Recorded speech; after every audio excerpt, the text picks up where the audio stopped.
strangely beautiful, as endangered as the giant panda, elusive until now. This is the first time these rare snub-nosed monkeys have been so thoroughly documented. We begin in spring in a remote valley of the Chinese Himalayas, and one family has 2 new babies. One has an ideal childhood and is nurtured. The other struggles after his mother abandons him. For 2 years, the crew follows the brothers. I've been here for a couple of hours now, just waiting for the monkeys. Enduring impossible terrain and extreme weather.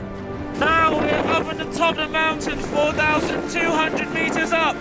To find out how the families push apart and then pull together in one of the highest forests in the world, in the mystery monkeys of Shangri-La.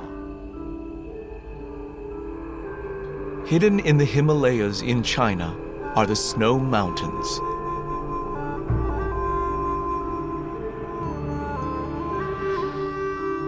Behind peaks of up to 22,000 feet are inaccessible canyons, miles deep. For centuries here, there have been stories of lost cities and woodland elves.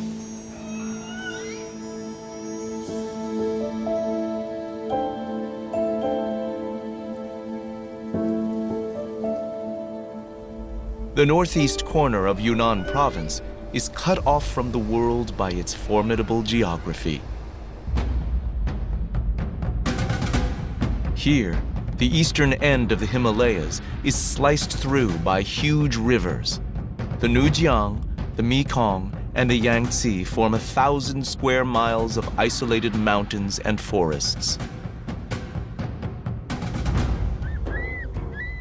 Chinese scientists arrived by mule train in 1960, looking for an animal known only from skins and thought perhaps extinct. They returned with news of a large mountain monkey, a living yeti. Shi Zhenong, a Chinese photographer, became obsessed. Starting in the 1980s, he dedicated himself to finding the monkeys. He became the first to film them in the wild.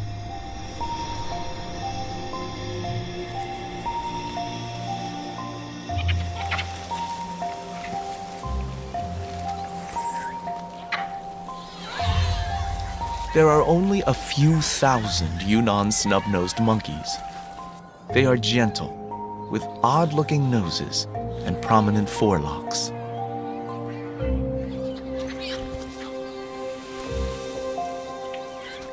The young have ears like Yoda. The adults, with pink lips and almond eyes, are hauntingly beautiful. Though sometimes they do seem like old movie stars with too much plastic surgery. They live at a higher elevation than any other monkey.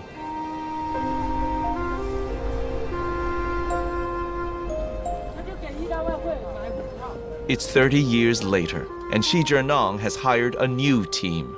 The expedition has 2 young cameramen, 6 porters, 3 rangers, and a scientist. They cross mountain passes at 14,000 feet. The oxygen level is almost half.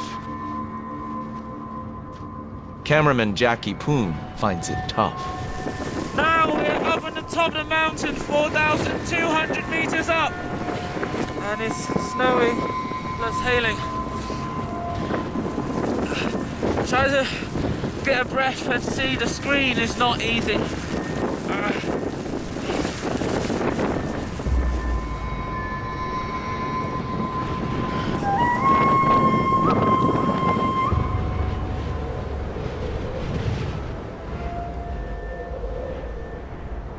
Behind the passes are valleys. As the team descends, the temperature rises. They find an enchanted garden behind mile-high walls. Jackie Poon can hardly believe it. It's like you're going into a different world. You start to hear birds and see flowers.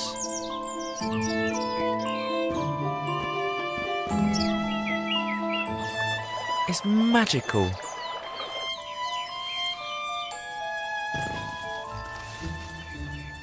All of a sudden, in the trees are the monkeys. It's a huge thrill to see them. Jackie Poon and Wu Yuan-chi are amazed. The monkeys seem unafraid of them.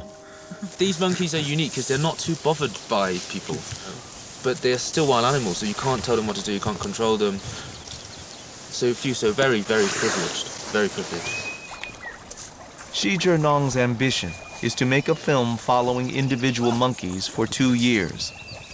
Park rangers and scientists will help track them with the team. It has never been attempted before, for some very good reasons.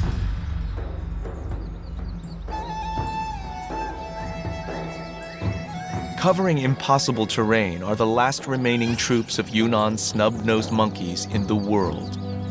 They move miles between precipitous valleys to find food.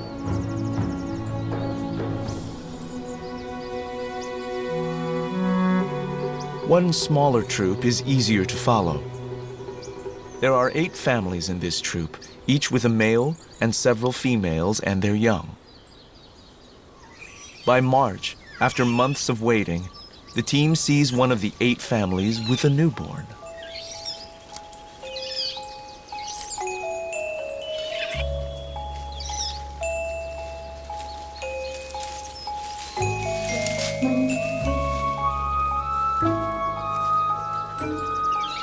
Scientists have only once witnessed a birth. The other mothers helped like midwives.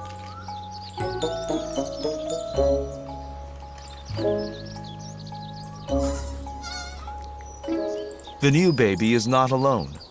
The family has 2 arrivals, 2 half-brothers.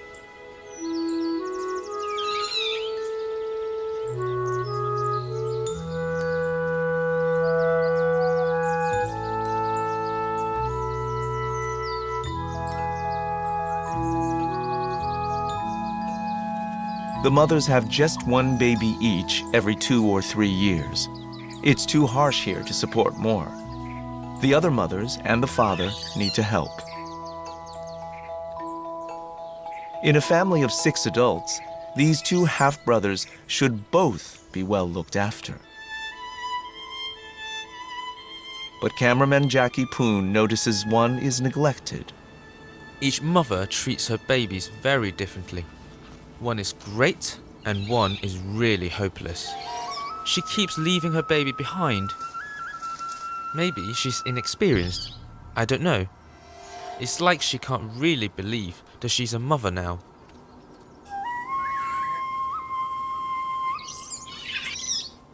Luckily, the rest of the family helps her and looks after the baby as well.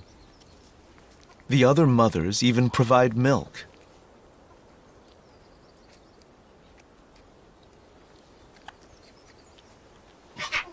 After a few weeks, his mother still isn't coping.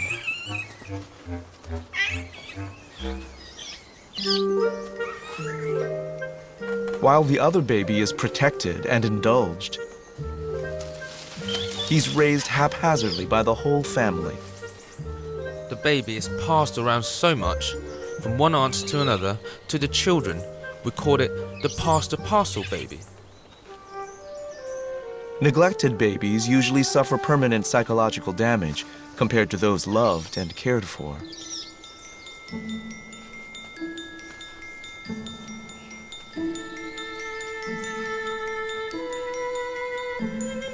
But scientific studies also show that a few of those that survive can become tougher and braver.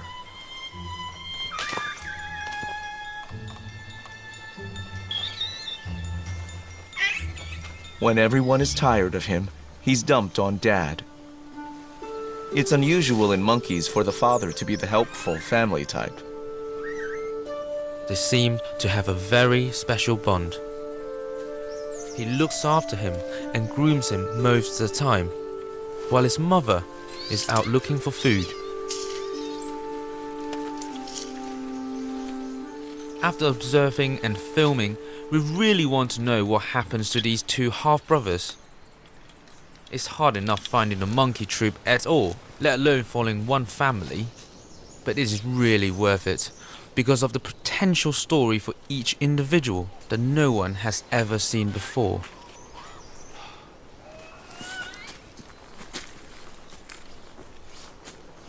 The monkeys' lives are part of the wider story of the mountains and the isolated people who live here.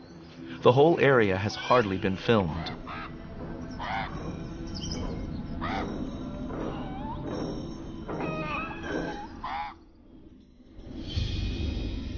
Hidden from the outside world is an ancient city.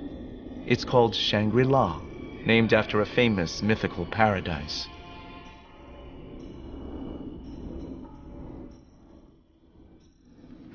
Prayer flags and burnt offerings are made by Tibetan Buddhists. They believe that all mountain life is like a family, and that people and animals need each other, even become each other after death.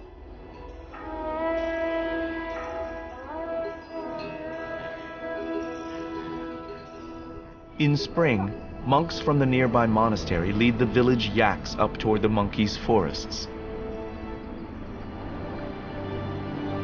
It takes several days, and the calves face many hazards.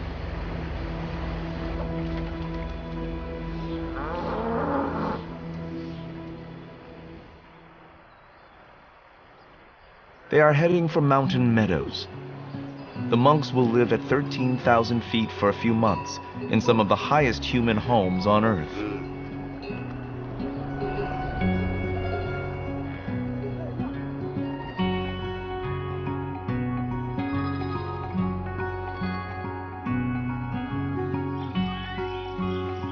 It's May, and in the forest the neglected baby is still being passed around the family and is always hungry. While his half-brother is cosseted like a prince, he struggles to cope.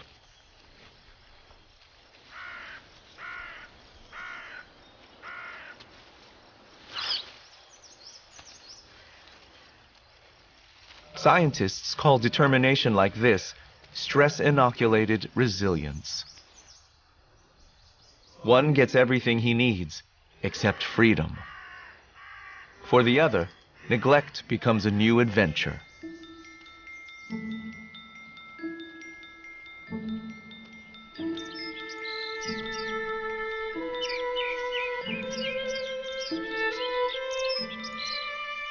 In May, the rhododendron forests welcome sunbirds arriving from miles below.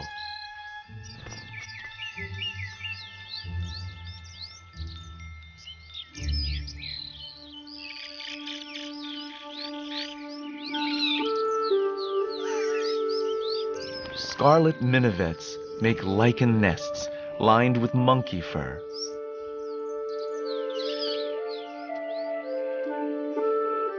Alpine butterflies sip on buddleia.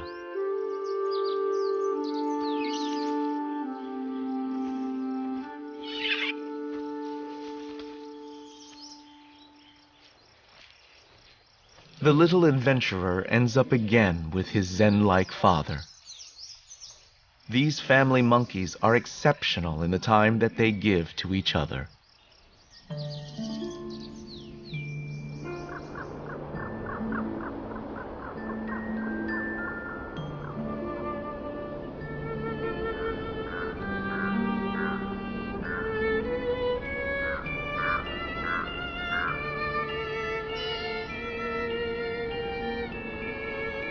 By June, the team is confident that both babies will survive their first 6 months. They have time to focus on the wider troop. Snub-nosed monkeys can travel many miles a day for food. They find fir trees dripping with lichen, like cotton candy. In winter, there is little else edible in the forest, so the monkeys depend on the lichen. The usnea lichen is also a powerful antibiotic and well known to Chinese medicine. The troop of about 100 monkeys is composed of 8 self-contained families and about 30 surplus adult males. They form an all-male group, a gang of bachelors. A big male stands out. He is injured in one eye, with a scar falling like a tear from the other.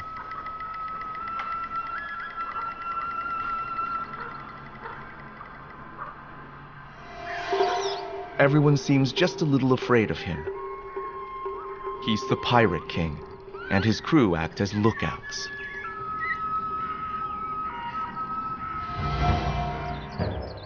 One day, the team sees what they are watching for. Over the mountains comes a massive 500-strong troop. Wilder, with no rangers and scientists with them. Several have lost limbs, probably in snares set for deer.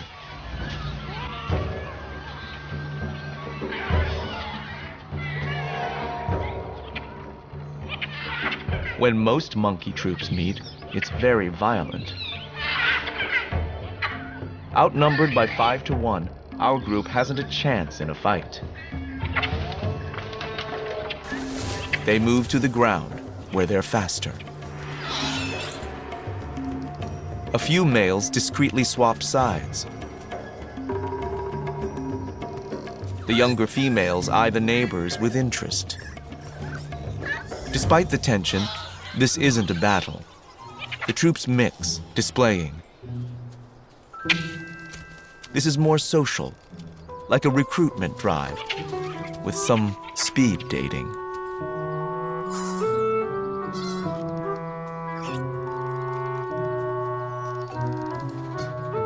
When time's up, a quarter of the world population parts peacefully.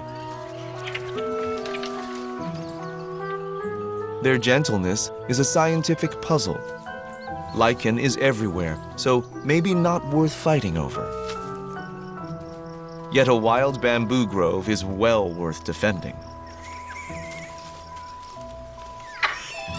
Bamboo shoots grow a foot a day and are full of energy for nursing mothers.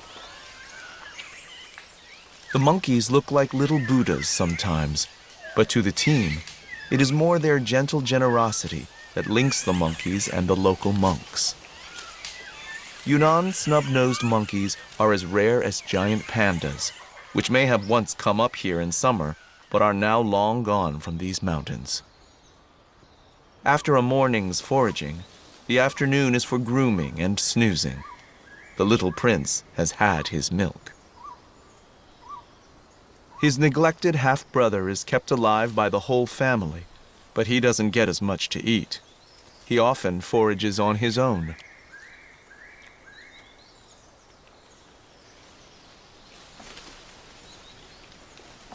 The monkeys eat over 30 different plants, and he's learning them by himself, like a street kid teaching himself to survive.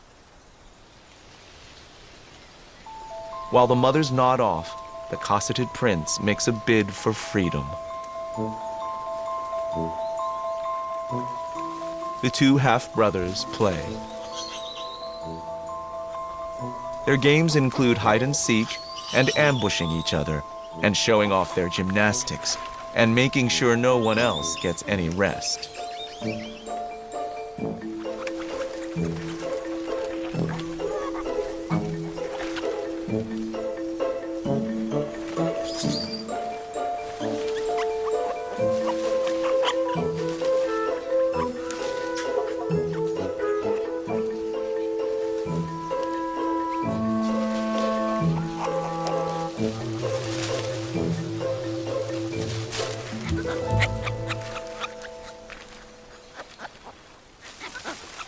They are growing up fast.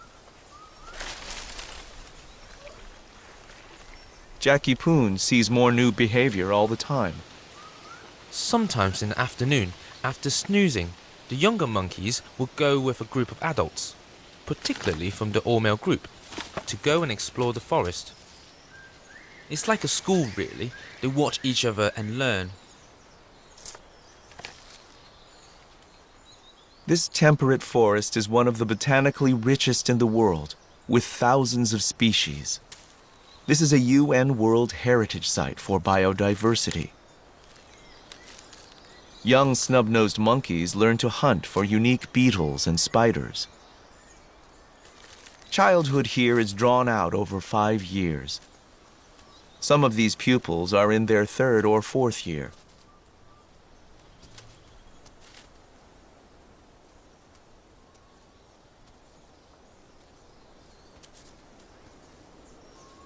In theory, none of this rich diversity should be here. At 13,000 feet, this is well above the snow line in the Rockies or the Alps. Something special heats this high paradise. In August, the secret becomes visible.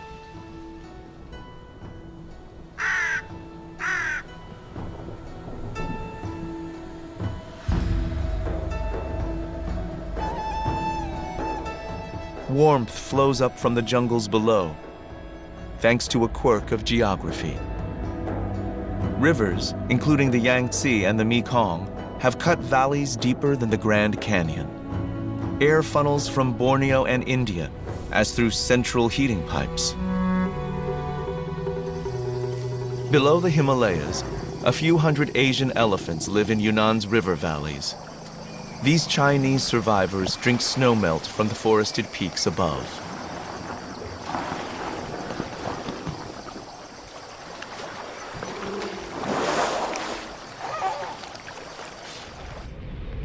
Up in the mountains, 2 vertical miles higher, the jungle monsoon arrives.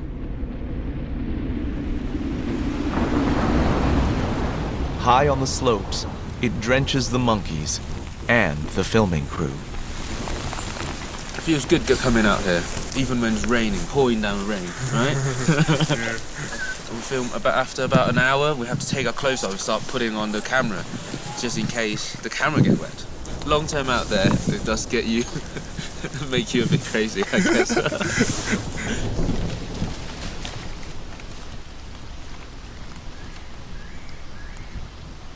Fruit, like Himalayan dogwood, and cousins of lychees and kiwi fruit, and countless berries, all ripen.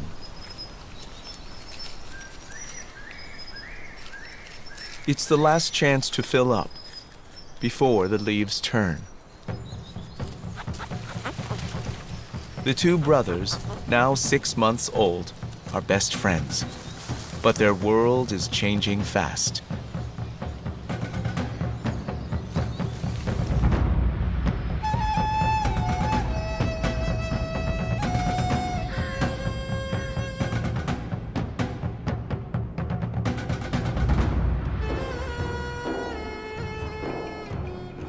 It's soon time for the monks to leave the alpine meadows.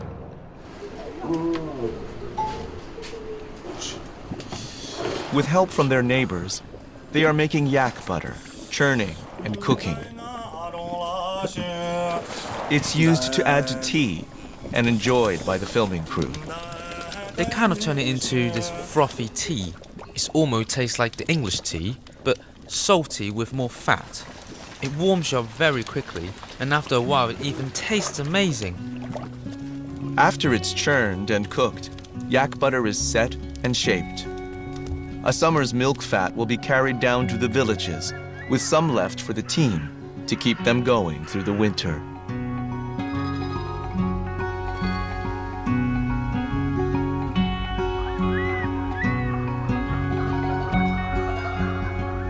In the thin air, the temperature drops alarmingly fast.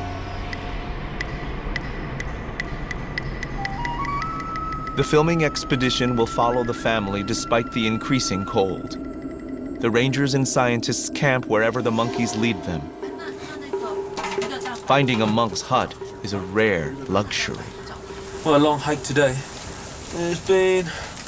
how long has it been? 7 hours. 7 hours, I think. We have hired about 8 people, as well, and 4 rangers on top, just to carry probably half a ton of equipment. So tomorrow we're going to send out the rangers to check out the monkeys, to track the monkeys down. It's quite a hard day today. The weather is not good, and we didn't find the monkeys.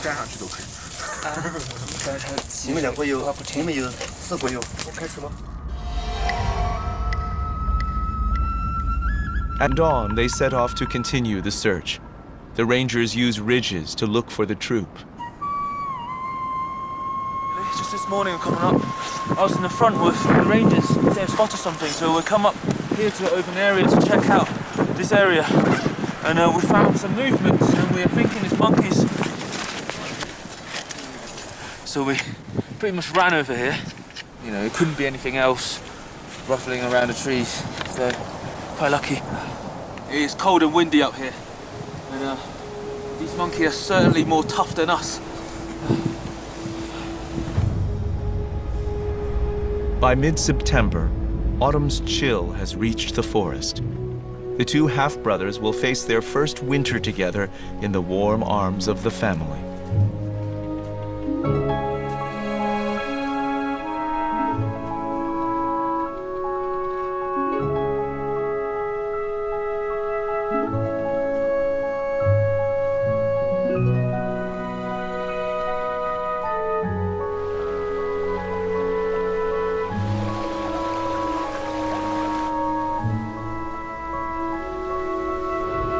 Just behind the peaks is the Tibetan Plateau, high, flat, and freezing. Wild yaks eke out an existence. Chiru, an antelope, live higher than any other. Alongside are Kiang, a wild ass, cousin of the ancestral horse. This freezing plain now controls the monkeys' lives, as the monsoon did from below only a month before.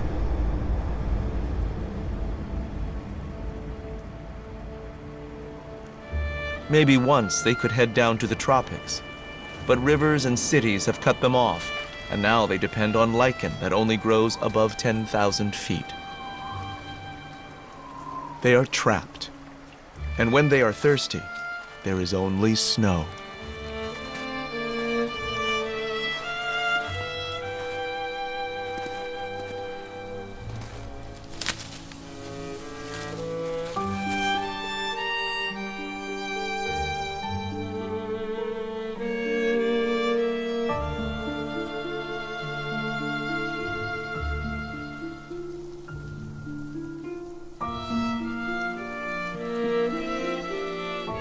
Each family remains distinct within the troop, nestling close together.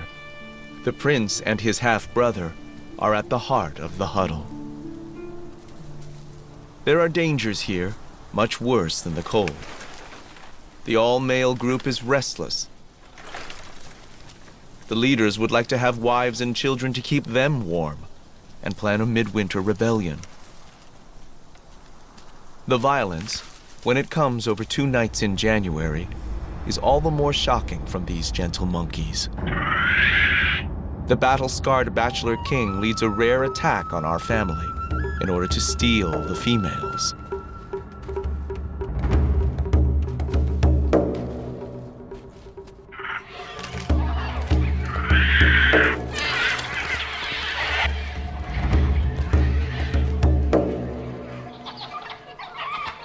Our family dad is thrown out of the tree and unfortunately killed by the fall.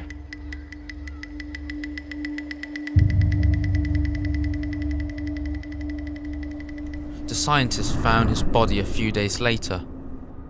He was a great father and looked after the baby very well. It was such a sad moment for us, for the whole team filming the monkeys.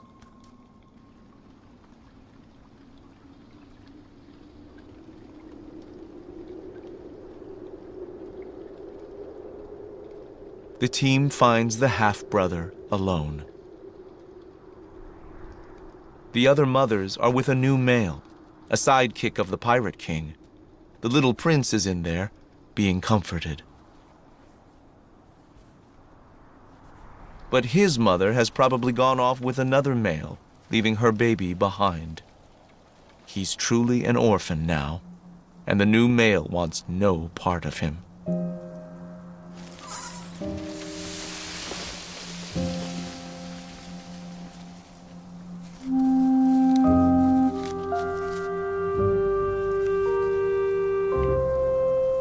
The troop has other families, and it's possible they could adopt him, but it's never been seen before. I really thought he would die. We all did. All we can do is hope.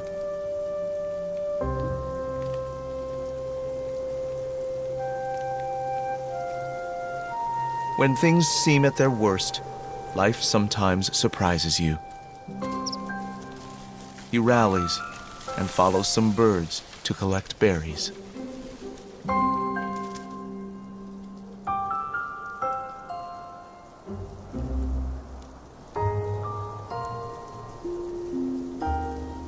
The monkeys are not the only ones influenced by hardship. Buddhism was founded across the Himalayas under the shadow of the harsh mountains. The monks believe that life is delicate, interconnected, and we should care for it all. On the edge of the forest, the monks are helping a rare pheasant. It's in decline, poached for food. They have bred a small flock, and today they release them with ceremony and prayers.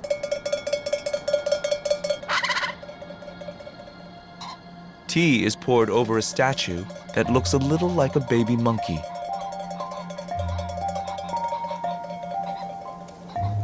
Buddhists believe that many animals can be kind. But scientists say that altruism, kindness, is rarely, if ever, seen in animals. These monkeys may be exceptional. I would say if any animal shows compassion, it's these snub-nosed monkeys. The orphan's life is in the hands of the 7 other families and a gang of 30 males. Then the team loses him in the snow.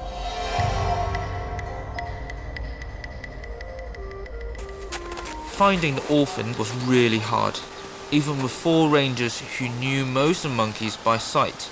They're using their incredible eyesight to look for any movement in the distant mountains. And there's also another ranger up on top, also spotting for the monkeys too. And for us, we just got to be quiet and hopefully we'll get to see the monkeys soon. But you can see over there, through the distance, just a lot of snow. So trekking through these snows really isn't easy. Jackie Poon and Wu Yuan-chi try to hide in the path of the troop to learn what has happened to the orphaned baby. Well, I've been here for a couple of hours now, and just waiting for the monkeys that could well be coming across the mountain right in front of me. I'm spotting for any movements in the trees, and my colleague Wu is down in the gully, and he's looking for movement as well. We've been told by the rangers this morning that the monkey's going to come across this way.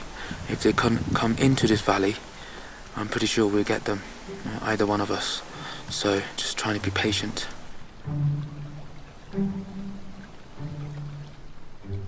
I'm so happy when the monkeys come by, and I find the orphan on his own.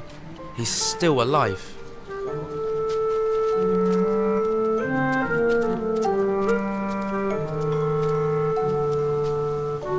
He seems to be searching for food, or his half-brother, or his mother. The team sees him approach other families, ones they've never seen him with before. The families seem willing to adopt him. In most monkeys, adoptions are by blood relatives and infants beg to join them. These families seem to accept him already. Maybe he spends the colder nights with them. Yet he soon leaves. His independence is extraordinary.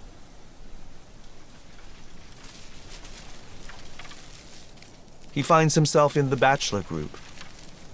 Young males all join this gang when they are much older and reaching adulthood.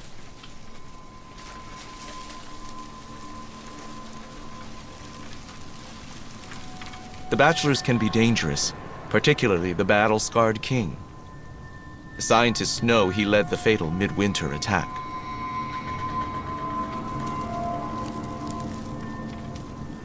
Yet the baby monkey gets closer to his father's killer. The warrior looks up, but ignores him.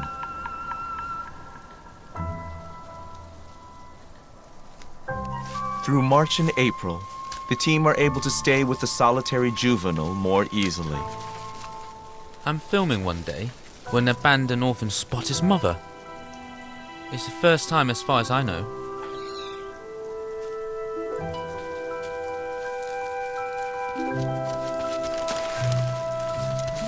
He jumps over to her. She hasn't got any milk for him. They hug for ages.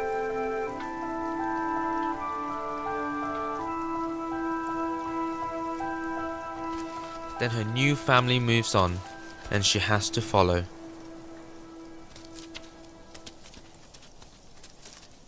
He just sits there, abandoned all over again.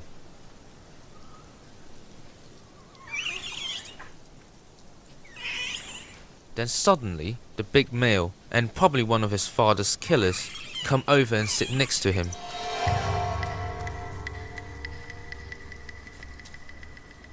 It's like the big bachelor is being thoughtful.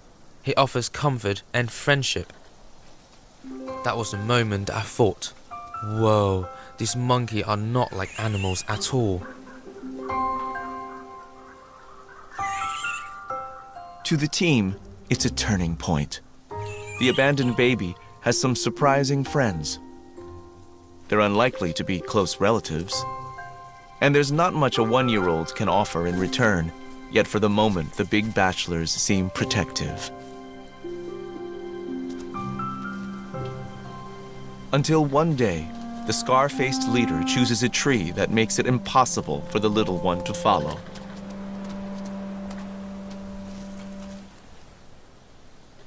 The all-male group above pay no attention. Maybe they've had enough of their little mascot.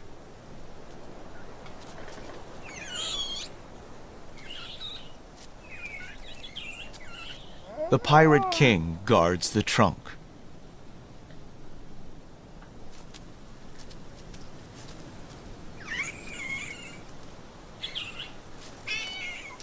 Then, a hand reaches down. The heart of a killer seems to melt. For the crew and the scientists, it's a remarkable moment.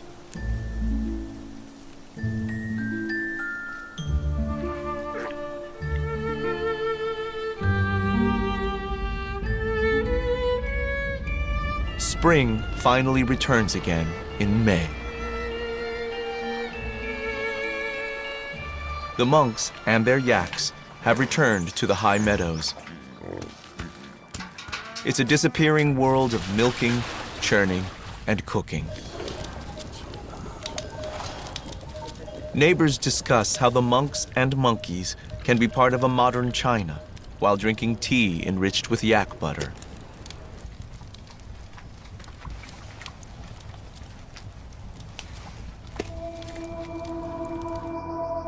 Above the monk's meadow and the monkey's forest are peaks famous for their plants and animals.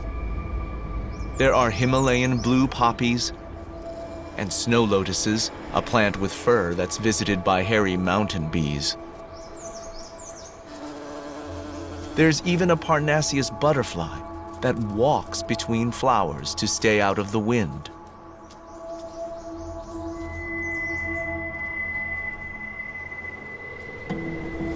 In Dune, increasing numbers of people make a long trek here, searching for a caterpillar infected by a fungus called cordyceps. It's been discovered to be a remedy for cancer. The trade in medicinal plants is lucrative, and the mountains are picked clean.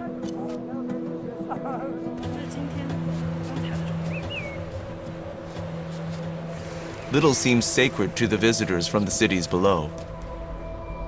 Traditionally, the gifts of the mountain gods were respected. The Buddhist monks hold on to a belief that these mountains somehow contain the secret to understanding life.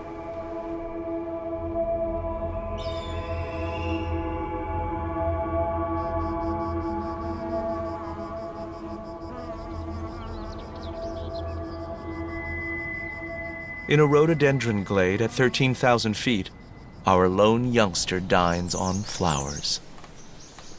Rhododendrons are generally poisonous, but he's discovered the flowers contain nectar. Sitting by himself, he watches his old family nearby. His half-brother, the prince, his old playmate, is there having a tantrum.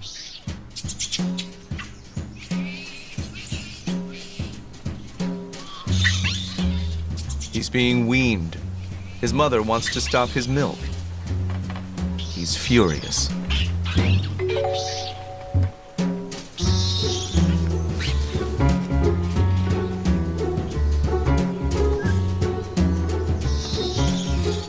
It's a battle of wills, but his mother seems determined.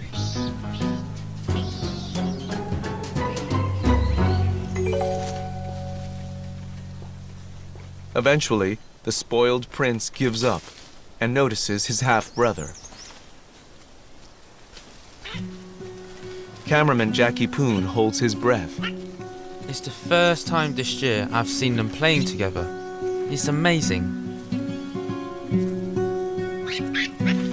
As young males grow up, they are encouraged to nurture friendships. It's the first stage of forming the alliances they'll need later in the bachelor group. It was fun at first, but sadly something went wrong. The abandoned baby got something in his eye.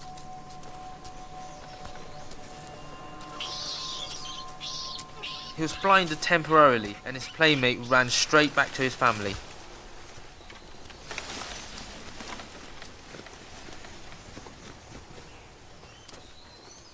I realised why the little prince was so keen to be with his family. There was a new little baby, just born. With the new arrival, the prince instantly forgets his playmate and his missing milk. All he wants to do is hold the baby.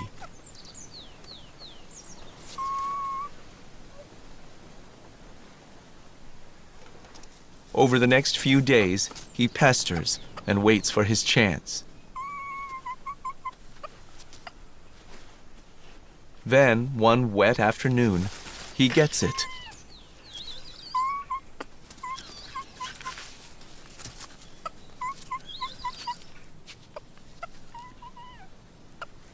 He's not sure what to do with the baby, but he's not going to give it up.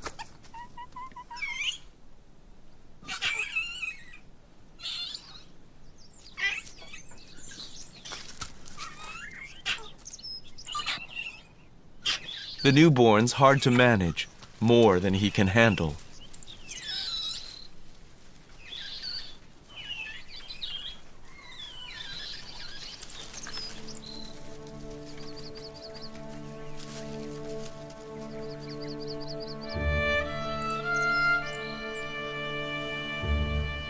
Something's not right.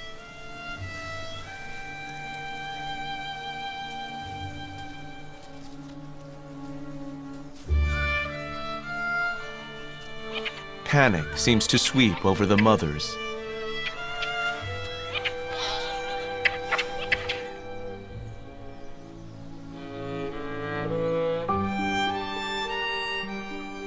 Watching, we realised that something is terribly wrong. The baby is dead. He has probably just caught a chill or something, which happens quite a lot, but it's very tragic. The mother carries the baby for 3 days. She must know that it's dead, but it's like she can't bear to let go.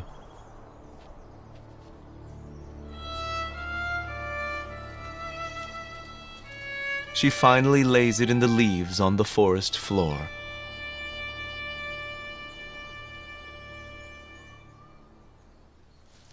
After the baby's death, the prince goes back to his mother and she lets him suckle again. It was like she can't reject him after such a tragedy. He seems very precious to her and to the family. The abandoned orphan is once again forgotten, and will return to the edge of this monkey society. In autumn, many species of mushroom grow in the forest, and local families at the edge of the Baima Snow Mountain National Park come to collect them. The head ranger and his family are among them. Like many of the local Tibetan Buddhists, they are polyandrous. The ranger's daughter has 2 husbands, brothers. It takes many adults working together to raise even a small family here. The harsh mountain life creates unusual families among humans as well as monkeys.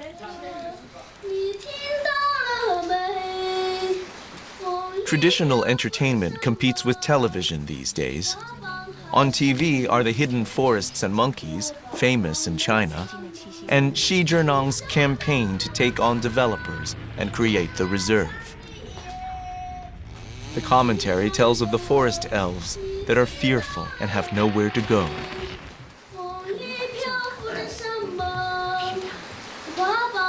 The ranger's grandson sings of their forest.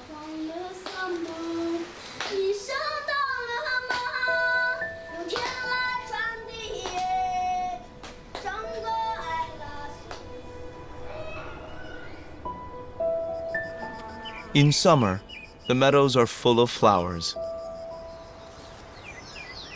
For over 100 years, Western plant collectors have brought back azaleas and primroses, snow lotus and poppies, irises, orchids, and rhododendrons from the Himalayas for our gardens.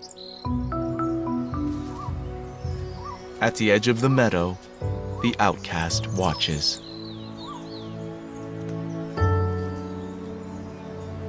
The cosseted prince grooms his stepfather. Unusually among primates, affection seems not to depend on bloodline.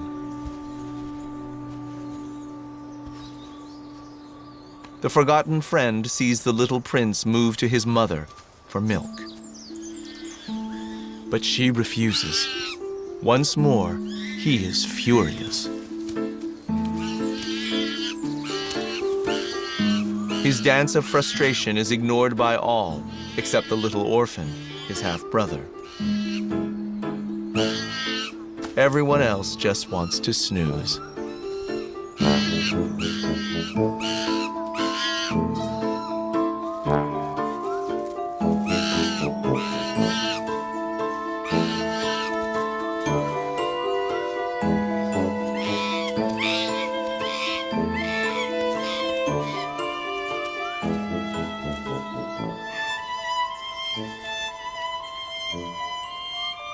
The spoiled baby gives up at last and finally comes over to play.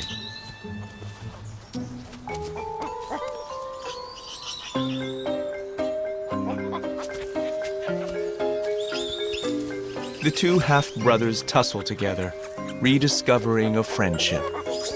Up here, the important things to these monkeys are family and friends.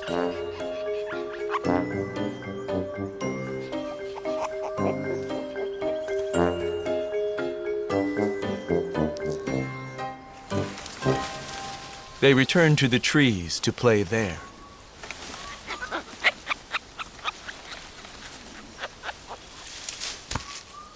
Later, the adults wake, and the little prince returns to his mother.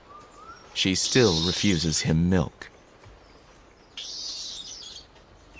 It's time to grow up.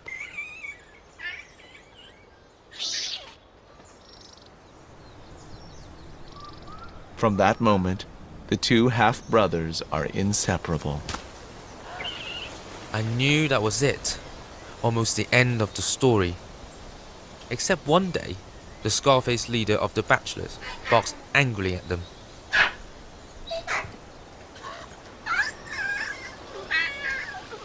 He sits down beside them. The Bachelor King seems to accept them into the gang. I'm so happy for them. Some of the older males are brothers here too. Their lives have finally come together. After so much hardship, the rest of their lives must surely be easier. They are still here, growing up. Like a chill, civilization is creeping around the mountains, pushing the monkeys higher and into a smaller area. Shi Zhenong's life's work to save a rare monkey is not over. But now, the monkeys are famous here as symbols of friendship and kindness.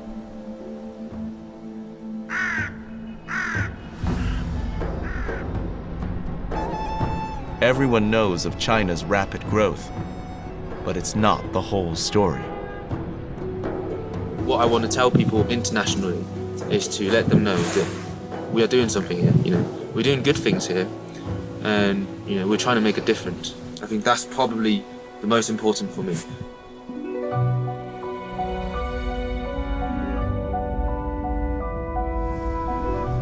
The local monks believe that life flows between us all like smoke. Anyone who is lost, they say, needs help and kindness and a chance to find their way back. Even a little monkey.